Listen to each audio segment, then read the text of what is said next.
You're listening to the Talking Headways Podcast Network.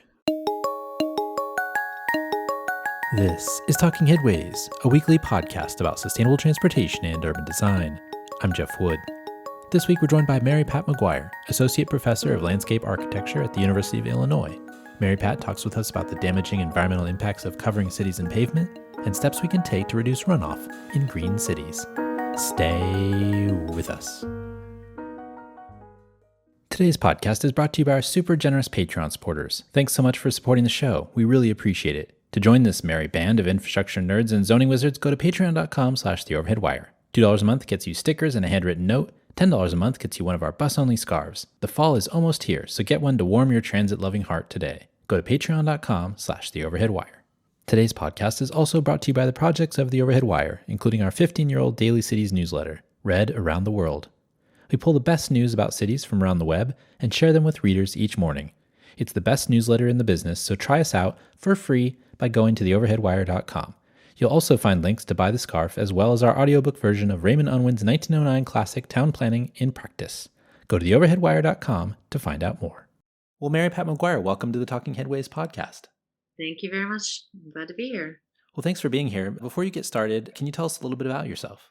Sure. I am a landscape architect, licensed landscape architect in Illinois and Virginia, and previously in California. I was in practice for about a decade after graduate school in landscape architecture, but I'm now in academia. I do design research as a professor at the University of Illinois, and I have the pleasure of teaching landscape architects at the undergrad and grad level.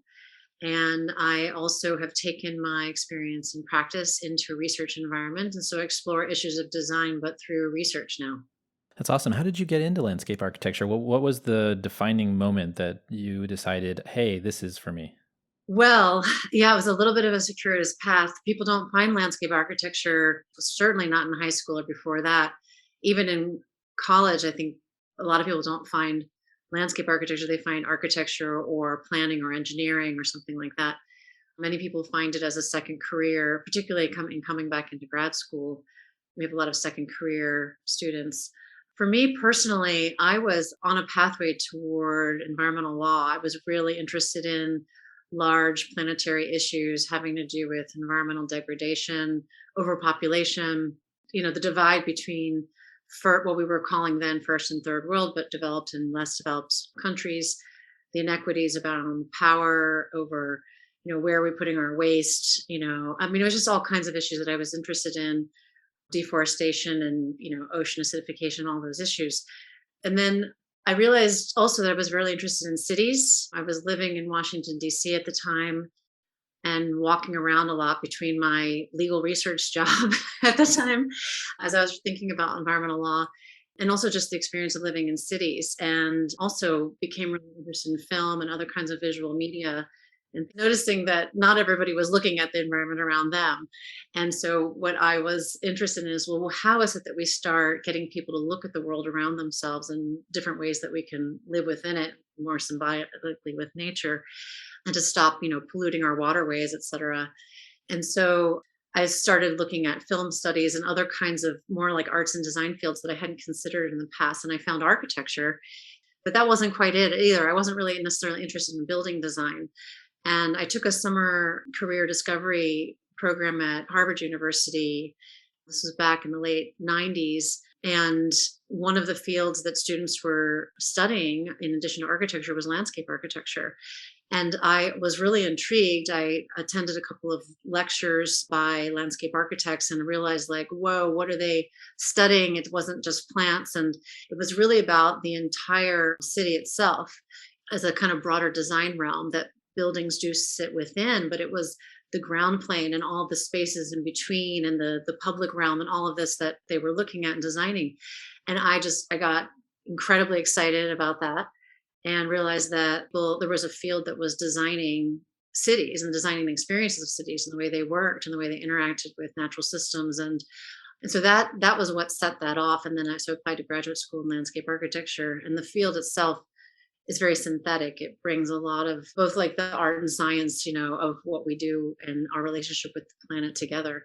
And that was it. I mean, I attended graduate school at the University of Virginia, which is a fabulous, fabulous school, and then got into 10 years of practice. And then I already explained I've been coming out of practice now and more into research environment. That's how I found landscape architecture. Not many people find it, but many people who I hear later in life, they start to reflect upon things that they wish they had known about earlier. And so actually, if anything could come through this podcast today, it would be for the more people would find landscape architecture. We're always trying to get the word out about what our field does. It's funny because, I've actually had a lot of students message about the podcast. One of the things I do ask, and I ask it purposefully, is, how did you get here and why? I think people find these circuitous routes to their final destination that really fascinating, because in order to be a planner or in order to be a landscape architect, you don't necessarily start out as a planner or as a landscape architect. And so you can take any number of routes to get there, but you'll get to the ultimate place in the end. And it's really fascinating how people get there, because people finding what they love is a really powerful experience. Yes, absolutely. And there's so many dynamic ways to do what we do in each of our fields. And the fields themselves are changing, as we're facing such bigger issues, particularly having to do with climate and urbanization, where our own fields are having to adapt themselves and start to expand their tool set, et cetera. And all of us within it, it's a change or die moment. So so we're all figuring out, okay, well, what does the landscape architect want to do today that she didn't do 10 years ago? Do you have any major influences, like landscape architects, that kind of made you think differently maybe about the profession? Well, many. Two people jump out to me, although I don't want to neglect mentioning other professors of mine at Virginia. But there were two landscape professors, landscape thinkers. One, Beth Meyer, who is a leading theorist in the field, who really taught me to develop what we call maybe site thinking, was the thinking about what is the site for design. And this actually gets us a little bit into maybe the subject that we'll talk about, which is depaving. But what is the site that a designer wants to affect? And the way that program taught me to think is to question the grounds for design or the assumptions that we have about what our field should be doing and where we should be acting and with whom. That was really big for me. The other was a professor named Julie Bergman, a landscape architect, who she's also quite well known in the field and internationally for studying toxic landscapes and the legacies of industry and how those have affected communities and, of course, soils and water and plant systems, and to also come up with new ways of engaging those histories through design, so that we are both regenerating systems on those sites, but not forgetting those histories in the process. And so they really launched me into my own career or my own pathway. But who I've really been interested in from a design standpoint are some of the French landscape architects that exist now too, who in some ways are dealing with post-industrial conditions and also thinking about the futures of cities. But there's more experimentation and more open-endedness with their design methods. So they're not so, I think the American design idiom includes a lot of what we might think of as sort of finished products of design. That's something that we look at or that's very imageable. And this process orientation that I think the French, many Europeans are really much better at, embrace more open-ended systems, thinking as a forest rather than thinking as a singular grove of trees or something in a park setting. That's maybe not the best way to describe that, but there's definitely a lot more looseness and embrace of difference and diversity in landscapes. And that's not to say that Americans aren't doing that, but they're less interested in the perfect coping detail, on a retaining wall than they are the underlying kind of beauty of something that maybe is simpler in its design, but more effective in its aesthetic outcomes. So yeah, the list is long. There's also an extraordinary woman right around my age too. I just admire her so deeply, named Kate Orff. She and her incredible team is practicing out of New York City, and they're also raising the bar, not just on the work and the scale at which they work, but also they are completely expanding the tool set for how landscape architects are operating and making change in the way that we think about the future of not just a city like New York, but really the planet. So there's many people doing incredible work. Speaking of the planet, before we get to the subject, but I feel like I've been bummed out by all the news and everything lately. Obviously, the UN General Assembly is happening right now and talking about climate change, and we have some bills in the House and the Senate kind of trying to get done, but being not blocked yet, but perhaps will be by fossil fuel interests. I'm curious how you feel generally about where we're going and how we're getting there. Yeah, I mean, it's a great question. I'm probably on the same emotional roller coaster, maybe that you are, that many of us are, but I'm really motivated to kind of continue working too. So I think that's what keeps me moving forward. But I think I've passed through that sort of those stages of grief. I can't remember what they all are. About 10 years ago, I started studying climate change. And when I moved to Chicago, I was taking some courses with some climate scientists and was embracing then the reality of the path that we were on. And that was just 10 years ago. And the media still wasn't really covering climate, what was interesting, climate change or climate adaptation. And I went through some really heavy emotional periods of realizing exactly the path that we are on. But I've since then also in my own work tried to retool to think about, okay, where is it that we can actually adapt and mitigate against that? And because we know so much about what has happened and we know so much about how we could reverse some of these trends, maybe not slow some of the path that we're already on, but definitely reverse some of our own actions that have led to that, that it's a matter of political will, it's a matter of leadership, it's a matter of decision making and reallocation of effort. So that gives me hope. Some of the crises that have come up, particularly having to do with the pandemic and the economic crisis, I think these are actually like a part of a giant, what I've read as called the kind of wrecking ball against some of our ways of working and living. And so in some ways, I think we're just going to keep like trying to tip this thing over. And at some point, we will either act out of desperation, or if we can get some of this legislation passed and start allocating effort toward rebuilding infrastructure, et cetera, especially through natural systems, then that would be great. Yeah, I'm not a bury a head in the sand kind of person, but I've had moments of feeling a lot of despair. But I also feel like I'm in a field that can actually be part of creating change, or at least giving the tools to others to do that at different scales. So that's where I am right now. Although I'm really overwhelmed and really exhausted. It's very depleting to do this kind of work. Yeah, Yeah. I understand. Yeah.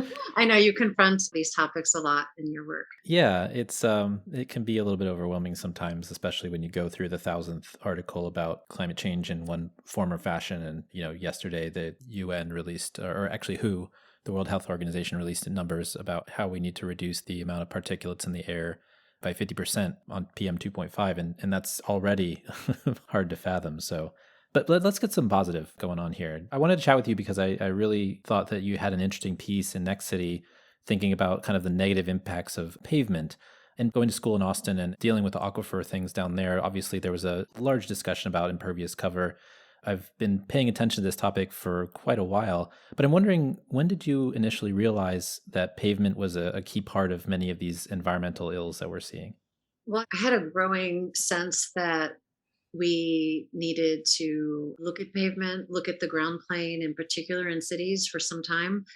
But I had a kind of key moment that it was also about 10 years ago, maybe fewer than 10 years ago, 8 years ago or something. When I moved to Chicago, I started looking very carefully at water in that city and starting to devote my time and my research toward looking at designing around water and stormwater problems. And to make a long story short, was confronted with the fact that if we don't change the way we design the ground plane, we'll never be able to invite water in as a part of our urban environment. But Chicago was the place where I first confronted that, because I mean it's highly paved. I mean, I think it has percentages of imperviousness that are, could be among the highest in the country. And certainly it's also an overly engineered city. It's like overly has a huge underground stormwater collection infrastructure. But it took me a little while to start to put the pieces together, where I started to actually see the surface of the city and see pavement as a kind of headwaters to a much larger territorial watershed. That the reason why we have so much underground infrastructure isn't because we have more rain than anyone else. It's because we've actually paved over the ability of the soils to infiltrate that water in some degree. And so I started kind of poking around at this issue, just looking at the ground. Now I'm a landscape architect too. So, but I also was living in Chicago and I was surrounded by seas of pavement and huge roadways that no one was driving on, and huge parking lots that were abandoned. And I started moving around the city and looking at this more carefully and realizing how much we've like forgotten that we had an incredible coastal landscape there already. Started realizing that nature in the city of Chicago is kind of, you can find it, you can drive to it, you can look Hmm. for it, but it's really hard to find it underneath your feet.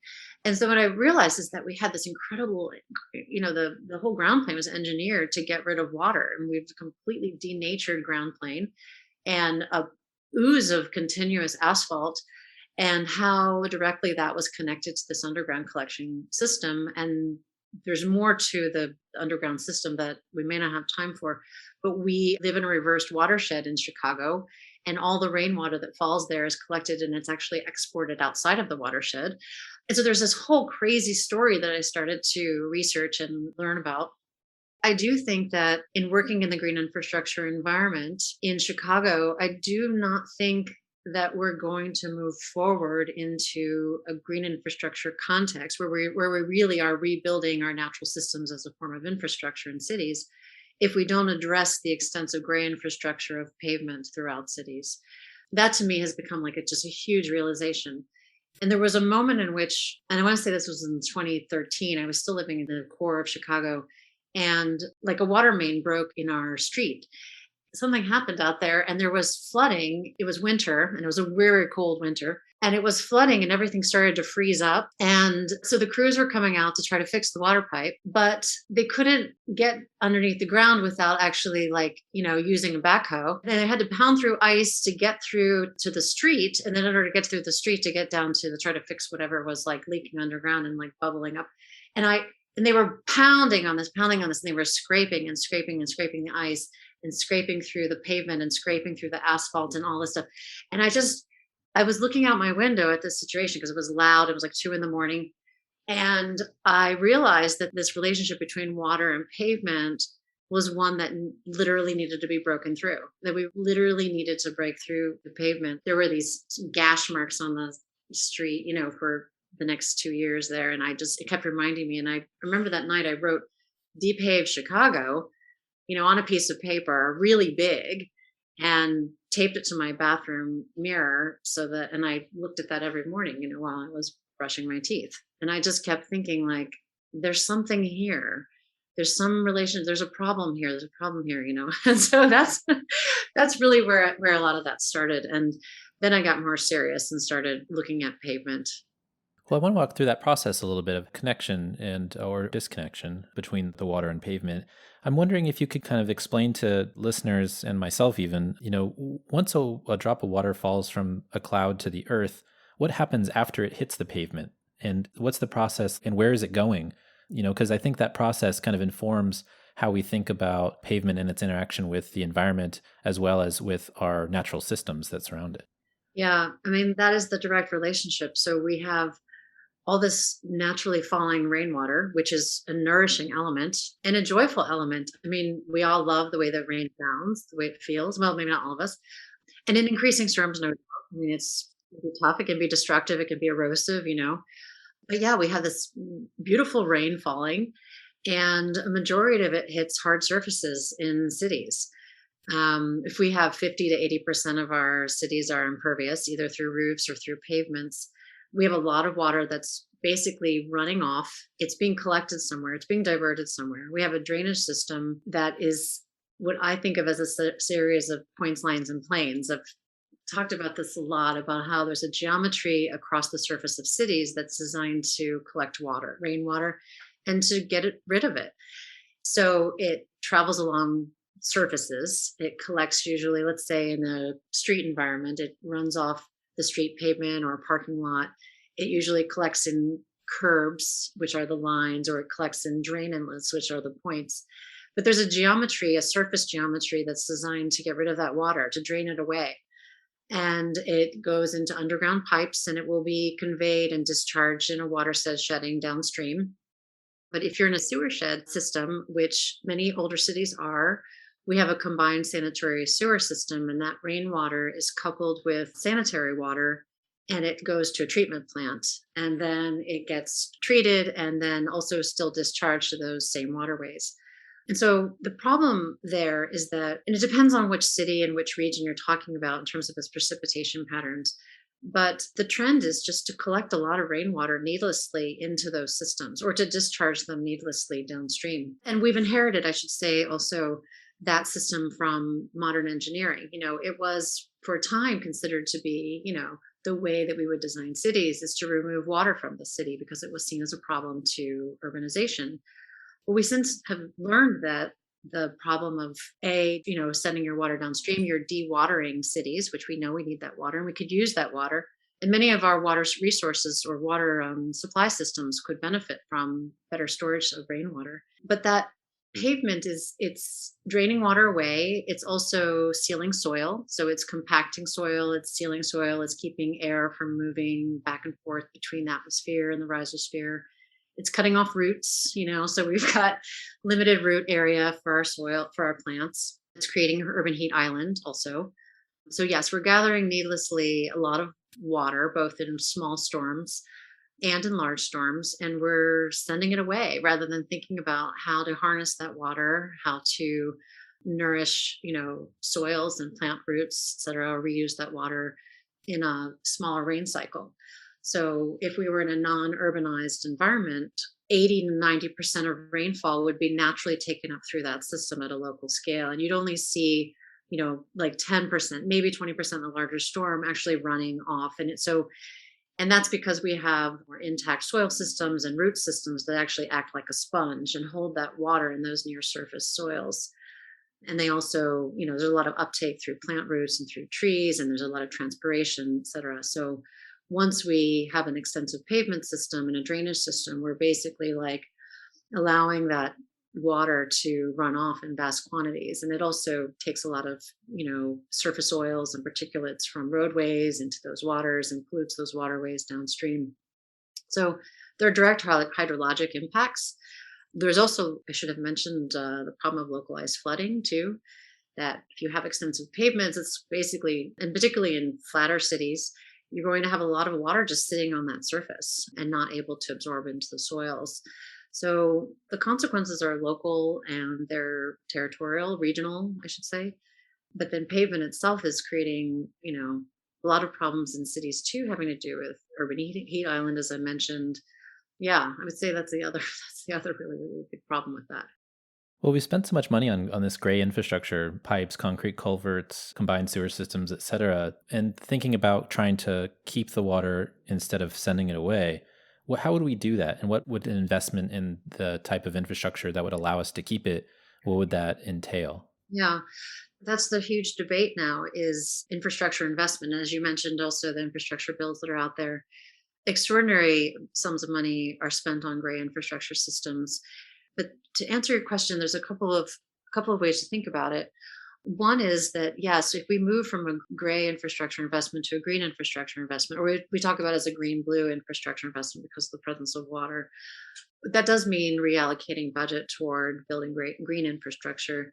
There have been many studies that have shown that there are not just quantitative benefits to green infrastructure in terms of the stormwater capture, potential of green infrastructure, but all of the other co-benefits that are both measurable, quantifiable, that you can say that this is worth the investment, but there are other intangible benefits too when you start to think about how the development of natural systems or natural spaces in communities would benefit, children's health, a sense of well-being, a sense of connectivity to land. So there's such a range of different benefits from things that are measurable, air quality improvements, for example, food growing, if you start thinking of that, green infrastructure can also allow the development or allocation of green infrastructure can allow for other kinds of productivity in the landscape. And so there's a number of ways of thinking about that. It depends on who you're talking to about how you evaluate the potential for green infrastructure to be a sound or a good investment. I mean, I'm thinking of processes like Philadelphia's and how they're working on not spending as much money on the gray infrastructure and allocating a certain amount to doing the green infrastructure where they can capture water where it is, and how much money that actually saves them in the long run, but also how better for the environment and all of the other co-benefits that you mentioned before in terms of the heat island effect, the particulate matter, all of the water pollution reduction and things like that as it kind of filters through the soil. But it's just, I'm thinking about how hard it is for us to kind of include this type of thinking into what we're generally doing in terms of constructing roads and thinking about pavement generally. Because when we kind of repair a road, or we build a new road, or we think about a new transit line or those types of things, a lot of times the engineers will look at that specific engineering process of building that line. But there's all these other things that need to happen for it to be sustainable in one way or another. And so including green infrastructure, and some people will, they'll add like a little thing here and a little thing there, but it's actually the whole process that needs to be amended. And I'm curious like how that's done, if we can actually do that in from an engineering context. I mean, not just from landscape architecture, but from thinking about transportation models and thinking about, building roads and transit lines and those types of things. Like, how do we incorporate the systems thinking that allows us to be more sustainable? Yeah, thank you. I mean, you said it so well. And I'm glad you brought up Philadelphia. They're a great city for explaining that they did have a sort of fork in the road where they were evaluating the trade offs between green and gray infrastructure investment.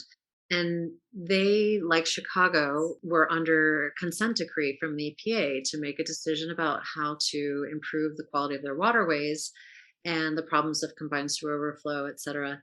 And so I think that at a core level, Philadelphia was also more advanced than a city like Chicago in already looking at the presence of vacant land, for example. I mean, they were trying to look at, for a number of years, how they could take some of the changes across the city and make those opportunities. So, how to think about vacant land as more productive land, for example.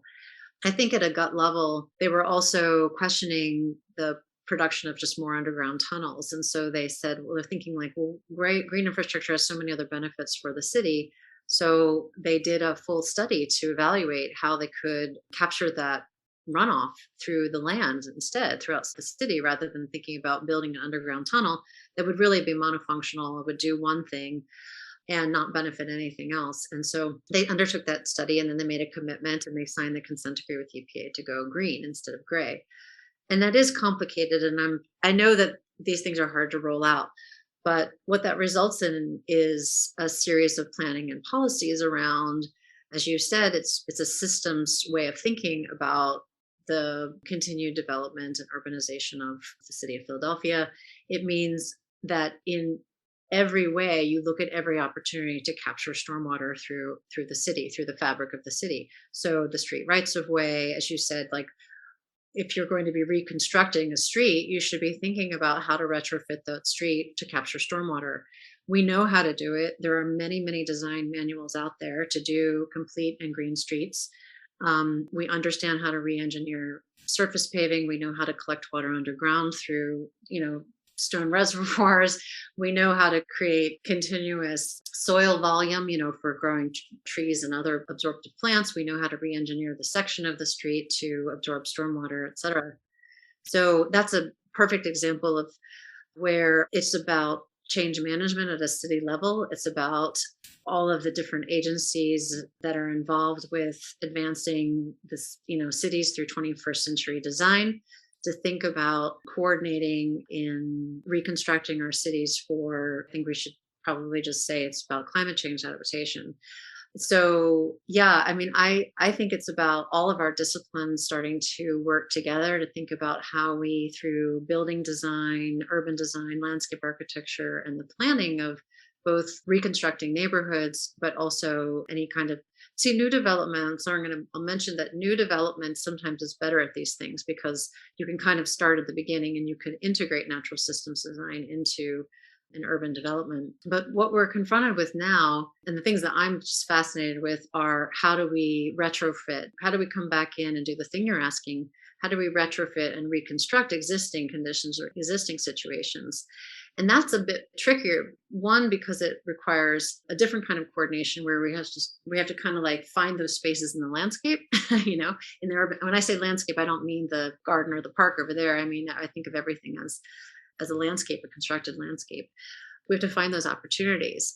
And you're right, it can't just be a small little thing over there, a small bioswale, or just like take out a couple of parking spaces, We really do have to think at bigger and bigger scales about how to retrofit the ground, and at every new project opportunity to integrate more absorptive surfaces and to re-engineer the section of ground. So it can no longer be one solid impervious surface that is basically, negating any potential infiltration. That's just a kind of like heat bounce and also quite unpleasant to interact with visually and through our bodies. And to start thinking about the ground as a more dynamic surface. And that there is research, and I've done some research with some geologists and engineers here at the University of Illinois to evaluate, well, how much land do we need to retrofit? I mean, if it were me, I would say, well, all of it. But I'm also a realist, and I have worked with them to understand the role of soils, subsoils that once depaved, or once retrofitting a street or a parking lot or some kind of other urbanized surface, that, how much do we need to retrofit? And do we need to know about the soils, those native or subsoil conditions there?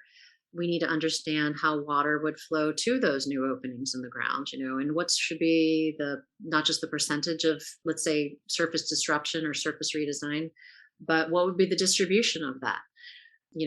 How much of a parking lot or how much of a whole neighborhood, should we be thinking about depaving and then resurfacing or bringing to life?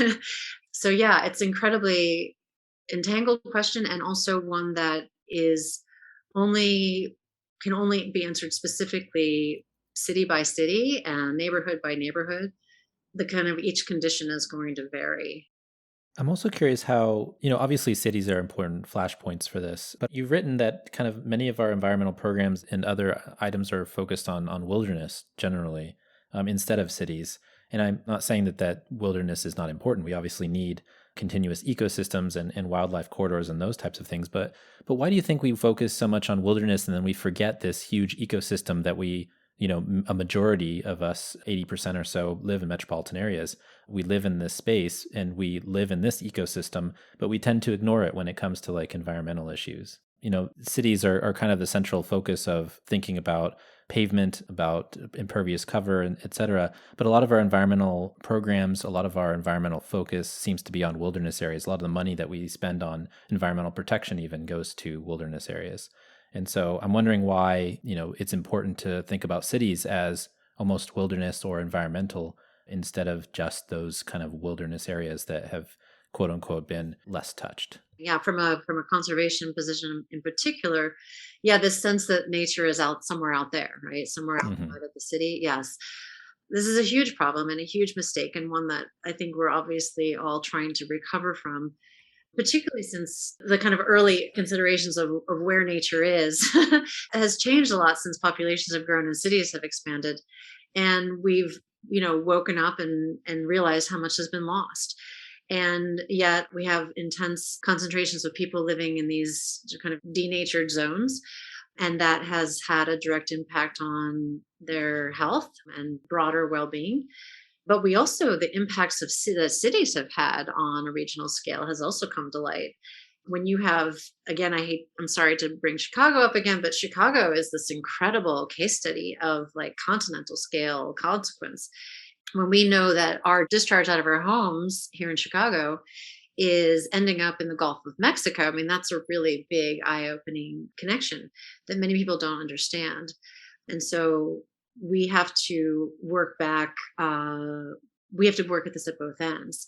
We know that air and water and land are all affected by everything that we're doing. And this, and you just have to look at the different scales of impact. You can analyze those relationships between the urban and the wild at a range of different scales, to understand the impacts to biodiversity, in terms of migration patterns, in terms of certainly hydrologic impacts, et cetera, and to return a kind of natural systems thinking back to the way that we design cities, both for the kind of local scale of effect there, but also to understand that we have incredible opportunities to rebuild fragmented ecologies that cities have broken, So we're a piece of that puzzle, the sort of the gradients of wildness, as it were, we have a lot of work to do to recover there. If you were to depave Chicago, what would the results be? I mean, would you see changes in the heat island effect? Would you see different species popping up? Would you see a different city than you would see today? Like what happens if your goal comes to fruition? The answer would be yes and yes. It's such a good question because some of the imagination that I've had around depaving started with looking back in time to understand what was there before the city was there. And I created some maps with one of my research assistants that visualized a way of looking looking at the land before all that pavement was there. We actually mapped all of the pavement that exists in the streets and the alleys and the parking lots. We also looked at compacted and bare soil because it functions the same as paved land, although it's not technically paved, but it's compacted in the same degree. And we created this map and visualization of like what would these neighborhoods be like if we actually converted and transformed those paved spaces. And it was like this whole new system, this whole new network of land and aliveness started to shine through. And I started to wonder, when people say Depave Chicago, some people get really upset by that because they think there's sort of a loss that's going to happen or some kind of, we're just radicalizing the idea.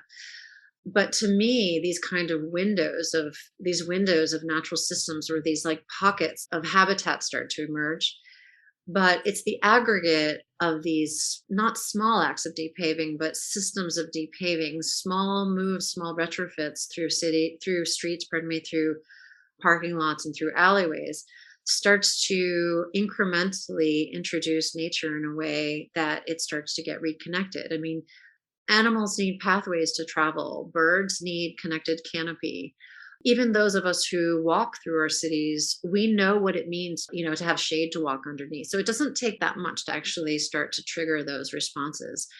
Unearthing soil, allowing water to penetrate through, to plant trees. I think there's an amazing way that we can think about this depaving as a kind of subtractive process, the way that you might think about, what's a good way to describe it, but I see it as a series of small moves with great impact. And what I mean by small is, what would it look like to take out 10-foot wide of paving through every street? What would it mean to take out, every third parking spot in a parking lot? Because that ratio of 2 to 1, it would mean something quantitatively from an engineering, from a hydrology standpoint. But what you put in that place incrementally can start to add up into a new kind of natural system throughout the city. So poking holes in pavement is a good idea. Removing some entirely would also be completely justified in certain parts of the city where abandoned lots are sitting. There's no reason why we as a city can't see systemic depaving as a part of climate change adaptation. Let's put it this way. We know that we cannot live with the situation as it is. We know we can't live with concentrations of upward to, in some places, 80% pavement, particularly in the industrial corridors. It very much is tied to land use. So residential areas might be a place of doing small interventions. But when you get into commercial land use and you get into industrial land use, you see opportunities to do more aggressive depaving. And when you depave, then you have the opportunity to do urban forestry, for example, to start thinking about what is the transformation of those sites. So if you subtract something, what do you want to add back in? And that too, at a community scale, needs to be decided by people who live there. What are the things that are missing in their environment? And what are the experiences that they're not having? And so those decisions would have to be made kind of at a local scale. It's interesting. Because of the pandemic, we have a lot of slow streets that have popped up around the country. And here in San Francisco, there's one on Sanchez Street, which is close to my house. And when I walk down it, and I know that it's going to be a slow street from now because a lot of the neighborhood has organized around that, I often wonder what it would look like if you decided to just take away the pavement, right? Because if you're going to make it a slow street, why not make it a grass street? Kind of like those grass tracks for tramways in Europe, where they don't pave under the tracks, they just let it be grass, and then the tracks go through the center. I wonder what that would look like. And I feel like that would be a benefit to the city and maybe even more cities. And if you can think about it that way, instead of, maybe the negative connotation of some people might take in that depaving a whole place, you can actually take it and think about it from a positive perspective. You have these greenways that are actually green. Mhm. You have these connections throughout the city that are actually connected. I grew up in a place where it was a suburb of Houston, but every part of the neighborhood was connected by these trails, and they were pavement trails, but then it was green and grass all around. And you had 80 miles where you didn't have to cross a road to get to any part of the neighborhood of 100 100,000 people, 60 to 100,000 people. And so that idea of getting to any place in the city without having to be on a road and with going through these green belts seems to be a really powerful idea that could catch on if people start to realize what that actually meant versus we're not trying to take away your mobility, or we're not trying to take away something, we're trying to add something to the environment. Yeah, I love what you're getting at. I love your description of that too. And that is something that in my field of landscape architecture, I'm really interested in trying to find ways for a general audience to describe different ways of thinking about the role of the ground in not just in climate change adaptation, but also in just different ways of living, different ways of reconnecting ourselves with land in cities. So I'm a big fan of what I call design operations, but let's make it simpler, just like ways of designing that involve hybridity, that involve the hybrid between things that we might think of as structured ground for when we do need load bearing ground, for some vehicles, et cetera, and natural systems, that those things can be interwoven together at finer scale so that you don't get monoliths of pavement. Just because a car might drive there doesn't mean that the car is going to drive there all the time. And what other purpose is that ground for us, particularly as we're not driving as much anymore and car usage is predicted to drop, et cetera. I mean, I think that we don't need as much pavement as we have. We pretty much have maxed out as much pavement as we actually could need up to a certain point. So hybridity is a really big one. Modularity is also an interesting way to think about the ground plane, that we more regularly alternate different kinds of materials in our environment. So your example of where people walk and where people drive, I mean, that can certainly, and we can certainly live with more vegetated ground. We can actually structure the ground with more open grid systems that allow plants to grow up between them, and allow soils and gravels to be there and allow for more water infiltration through them. So we know that we can develop driving surfaces that are more infiltrative, that actually have a lot of like vegetation growing through them. And that's definitely the case in parking surface situations where you really don't need solid pavement in the parking areas themselves. And so they can be imagined more like parking gardens, where they're more garden than parking surface. Mm-hmm. And actually slows people down too. I mean, drivers start to slow down when they realize that they're kind of the intruder in those spaces, So yeah, there's a lot of ways to imagine that. And for me, when you talk about your experience, and also you cited a European example, by the way, which I think there's a lot more examples coming out of that context than our own. If we start to put people and animals and other species first, we can totally imagine our cities in very different ways, especially starting with the ground. Getting rid of curbs, for example, getting rid of the amount of paving, et cetera. So, and actually hearing you talk through that, I think too about how wonderful it is to work with students. And I would love to work with even younger students and even with children to imagine what these streets should be like for us. I mean, if they're truly the public realm, how would we imagine them differently all the way down to the ground? If we were to imagine a process where we just like unvisualize everything between our houses, what would we put there instead? Why is it that the car would dominate that design? Well, it's interesting you say kids. We had one of my favorite guests that we've had is Antonia Melchick, who wrote a couple of books about walking. In her first book, she writes about how kids that grow up in cities, they don't have quite the same neurodiversity in terms of their motor skills because they end up walking on pavement, which is totally flat and there's no adversity to it, right? And so when you grow up in a suburb or you grow up in a place where there's grass or other, way, you actually develop better motor skills because your need to change according to the situation. If you step on some grass and there's like a little lump, you have to adjust your ankles and where they go.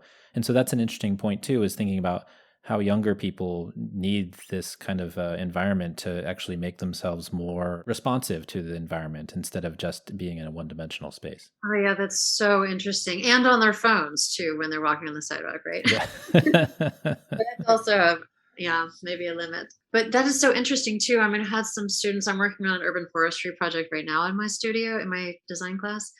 And the students have been recalling what it felt like to climb trees, that kind of thing. And so, I mean, when you get into pavement areas, there's also a lack of trees, and so that those things are all always related to each other about what people are experiencing with nature and through their bodies, whether it's trees or whether it's the ground.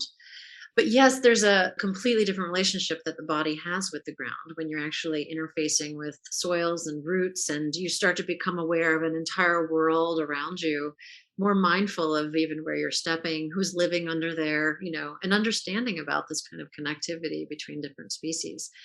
That kind of imagination is something too, in your question about why the wild is out there and not inside of our cities, conceptually and practically speaking, is that we need to invite these different experiences back into our worlds. I mean, if our children, and even in our generation, many people have lost, that sense of connection. And we don't need to be traveling out. And actually, we need to be leaving some wild areas without our intervention, without our involvement. We don't need to go and visit nature. We need to rebuild nature right in our backyard. I'm glad you're bringing that up. That's where much of my sense of the city was also leading me toward looking at this too, was because of my own experience in walking the city. And I also have spent a lot of time on water and on boats, and so I have this different sense that occupying different elements, like occupying water, yeah, it gives you a different appreciation for how your body can experience the world. I have another question about this. It's a little bit of a climate question. I mean, we've seen these incredible rainfall amounts in places like Houston for Harvey, 50 inches. I think it was during Ida, Central Park got 3 inches in 10 minutes.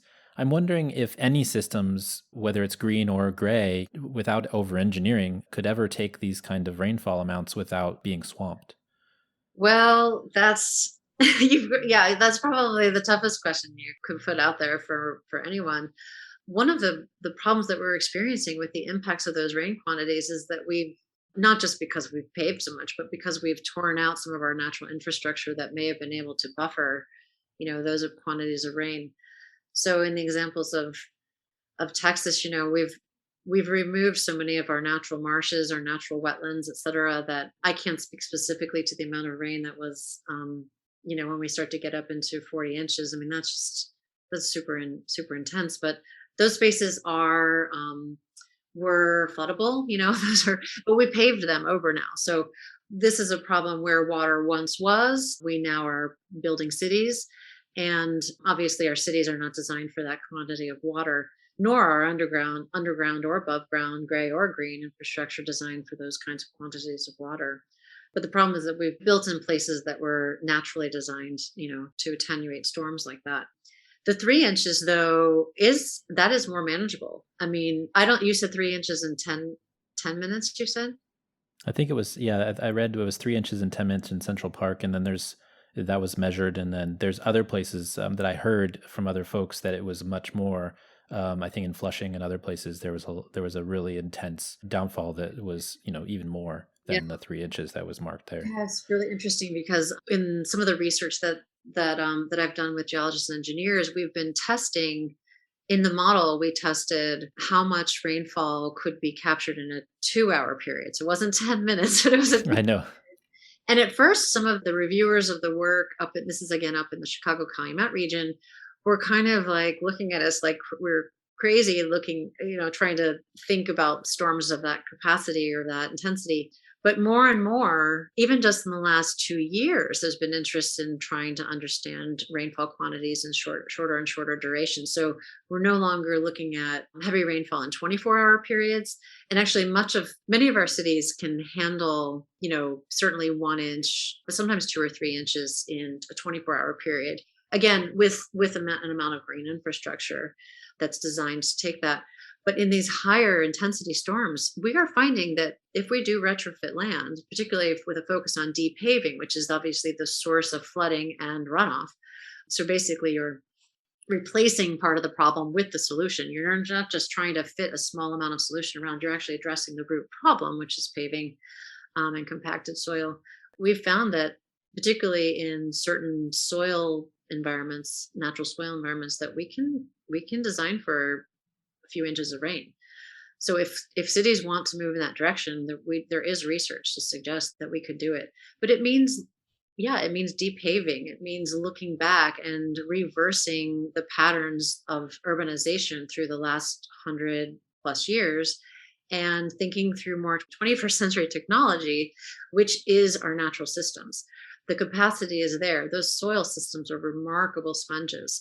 So the more that we can integrate them back, into our cities by depaving the root of the problem, then yeah, we can deal with rain in bigger storms.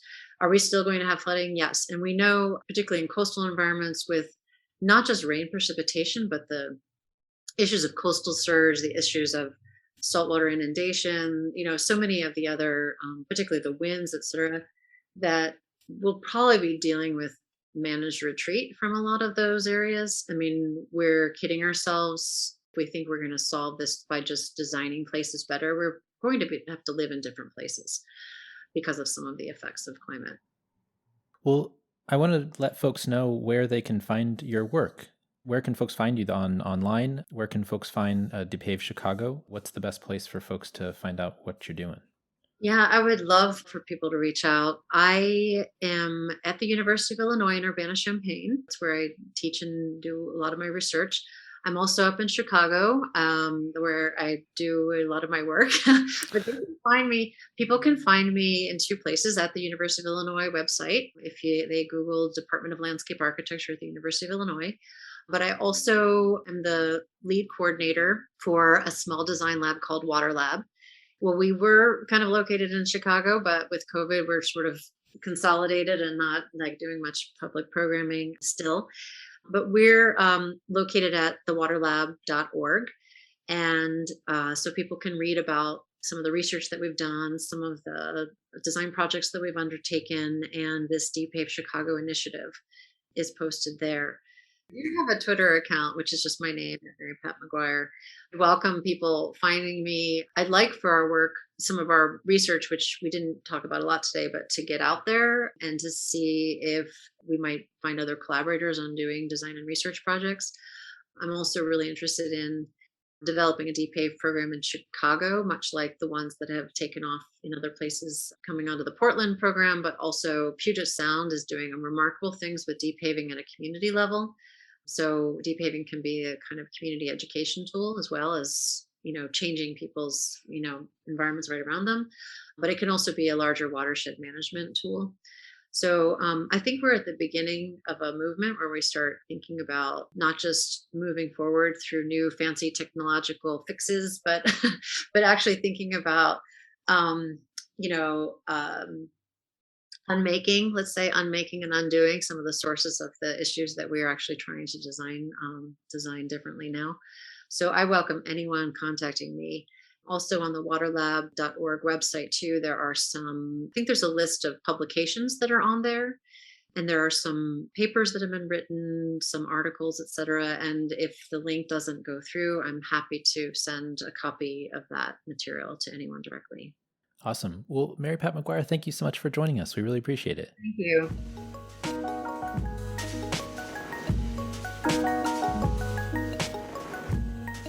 And thanks for joining us. The Talking Kidways podcast is a project of The Overhead Wire and posted first at Streetsblog USA. Thanks to our wonderful Patreon supporters for sponsoring this show and Mondays at The Overhead Wire. You can support the show by going to patreon.com/theoverheadwire. You can sign up for our 15-year-old newsletter at theoverheadwire.com. And you can listen to the show on your podcatcher of choice, including Spotify, Stitcher, SoundCloud, iHeartRadio, and Apple Podcasts. And if you can't find it there, you can always find it at its original home at usa.streetsblog.org. We'll see you next time at Talking Kidways.